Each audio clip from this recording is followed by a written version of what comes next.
teste do pezinho ainda é feito logo quando nasce, no primeiro dia ou depois? A gente faz no quinto dia.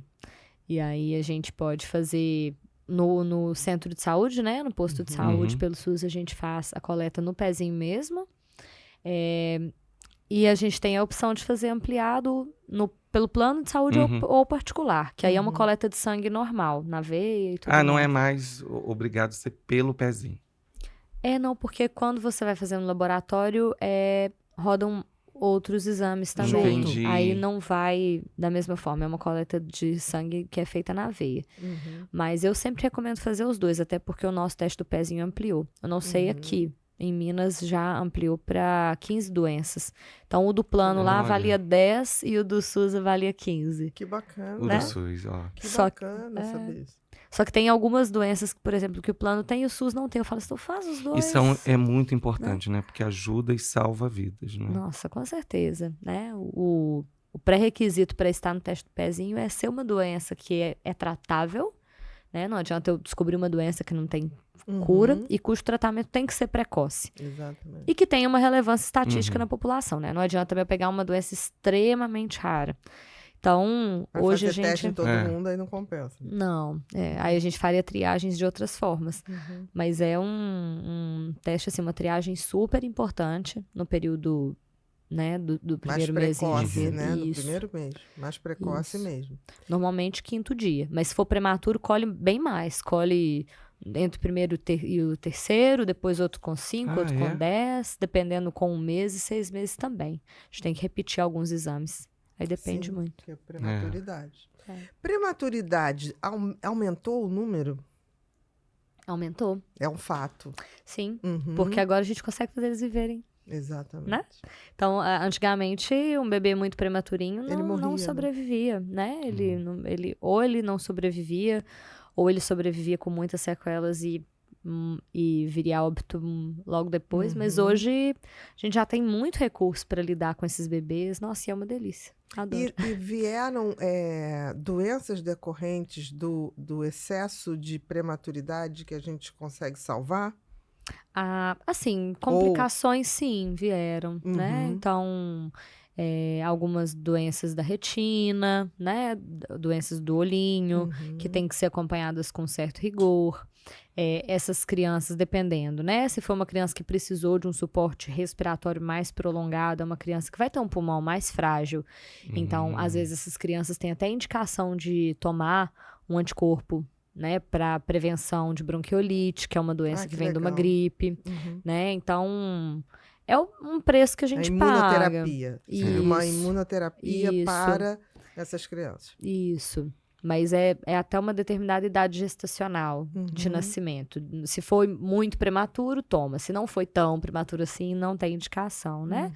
Então, tem alguns cuidados muito especiais, né? São crianças que têm um risco, só pelo fato de ser prematuro, de ter um atraso no desenvolvimento. Então, a gente já vai, de repente, entrar com uma estimulação precoce, com fisioterapia, fonoaudióloga. Já desde pequenininho. Sim, e depende também, né? Por exemplo, um prematuro muito prematuro, eu vou precisar fazer isso.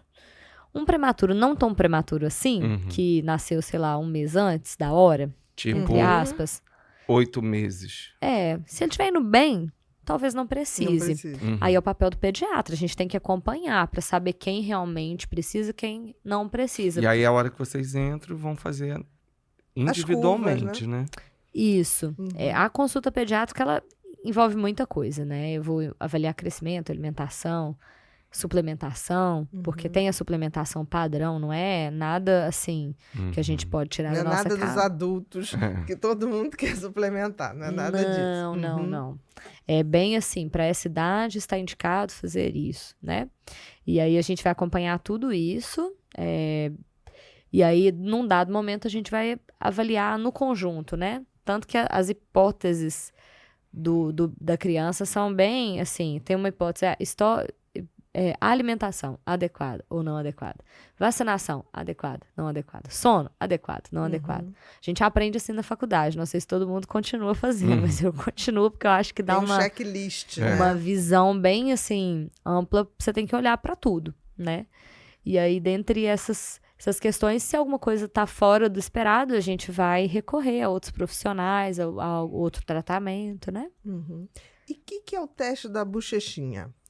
O teste da bochechinha, ele é um teste genético.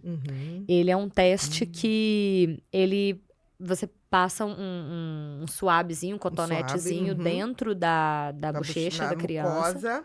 Isso. E faz o esfregaço daquelas células e manda essas células para uma análise genética.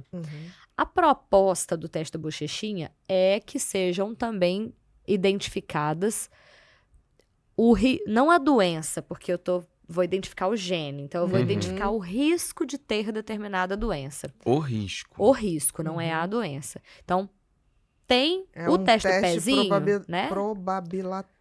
Probabilístico. Exatamente. Isso. Probabilístico. O teste do pezinho, o que ele faz? Ele identifica uma substância que caracteriza aquela doença. Então, ele identifica doença. Certo. É claro que uma vez que o teste do pezinho dê alguma alteração, Você vai ter que buscar outras ferramentas. Confirmação, isso. Aí eu vou atrás da confirmação. Alguns já são confirmatórios, outros a gente vai fazer um exame mais aprofundado. O teste da bochechinha, ele acha o gene. E a gente sabe que muitas das doenças, elas são um componente genético mais um componente do ambiente. Então, eu posso ter um gene para uma doença e nunca manifestar essa doença. Ou eu posso ter o gene e manifestar. Por isso que o teste da bochechinha, ele encontra o gene. Ele vai encontrar o risco de adoecer. E aí, o teste da bochechinha, ele avalia mais de 400 doenças. A proposta, a princípio, seriam doenças que têm tratamento, se iniciado de forma precoce. 400 para cima. É um teste genético. Isso. De probabilidade genética. Isso. Mas quando eu sugiro para as famílias, né, eu gosto de colocar todas as possibilidades na mesa. Eu gosto de falar aqui, não são todas as doenças que têm cura. Não quer dizer que você não possa fazer nada pela criança, mas não tem cura. Então, por exemplo, você tem lá o gene da distrofia muscular de Duchenne. Essa doença não tem cura. Mas significa que você não pode fazer nada por essa criança? Claro que não, muito pelo contrário. Você pode fazer uma fisioterapia. Então, você pode fortalecer essa musculatura para que, se a doença se manifestar, ela tenha mais condições. Isso. E assim, não vai mudar, talvez não mude o desfecho final, mas muda o caminho, muda o como. Isso. Então, não só do ponto de vista físico, mas do ponto de vista psicológico também. Com certeza. Porque é uma criança que você sabe que ela vai crescer com esse estigma, o que você pode fazer por ela, né? Então, eu sempre acho que há algo a se fazer em qualquer situação. Então, na minha opinião, né, Priscila, se eu faria no meu filho, com certeza. Também. Agora, tem pais que não querem. Porque eu acho também que as pessoas, elas têm modos diferentes de lidar com essas informações. Então, tem pessoas que vão receber uma notícia de, olha, seu filho tem um gene alterado para doença X. Acabou a vida dessa pessoa, nunca mais ela vai... Pode ser que não abra. Pode ser que não abra. Estou falando de 400, tem muita coisa ali que vai te dizer uma probabilidade. Isso. Pode ser que não se manifeste. Isso. Né?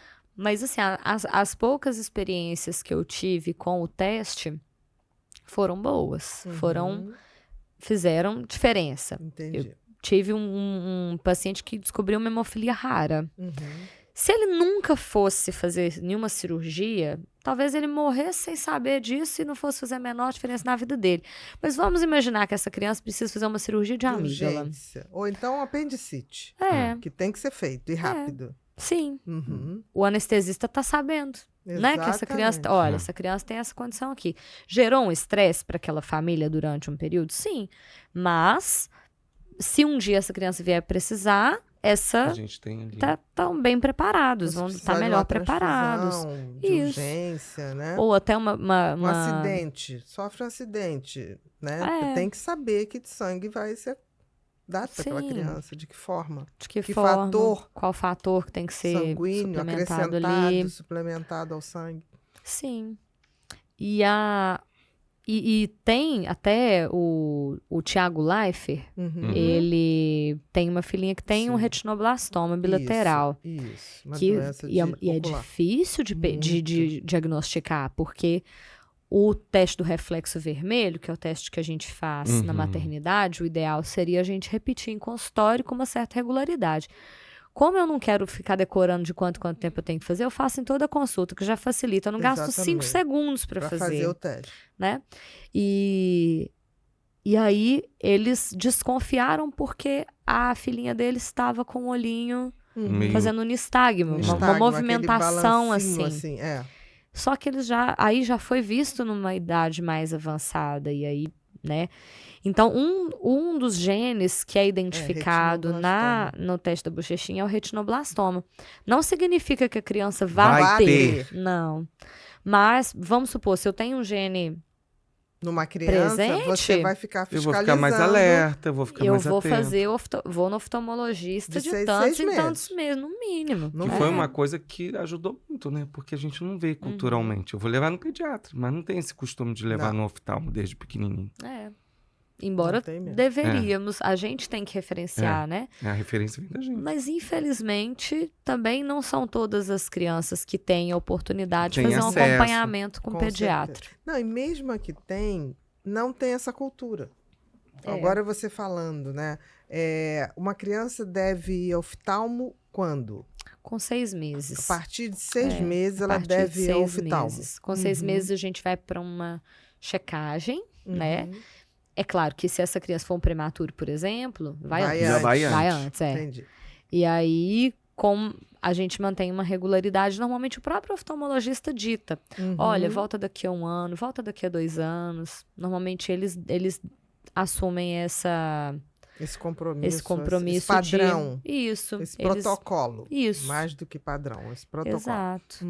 Oi, queridos. Aqui é a Bia. Tô passando para compartilhar uma notícia maravilhosa com vocês. Nosso aniversário de 1 ano do Pod People está chegando e preparamos uma noite inesquecível com convidados super especiais que vocês não vão querer perder. Teremos a presença da maravilhosa Kátia Damasceno, especialista em educação sexual. Kátia é conhecida por seu trabalho transformador, desmistificando tabus e promovendo autoconhecimento e autoestima. Sua energia e carisma prometem uma noite inesquecível e repleta de interação. O nosso evento será no dia 16 de julho de 2024, às 20 horas, no Teatro Claro Mais, Rio de Janeiro, em Copacabana. Garanta já o seu ingresso clicando no link que está aqui embaixo. E venha celebrar com a gente o primeiro aniversário do Pod People. Vai ser uma noite repleta de surpresas, aprendizado e muita emoção.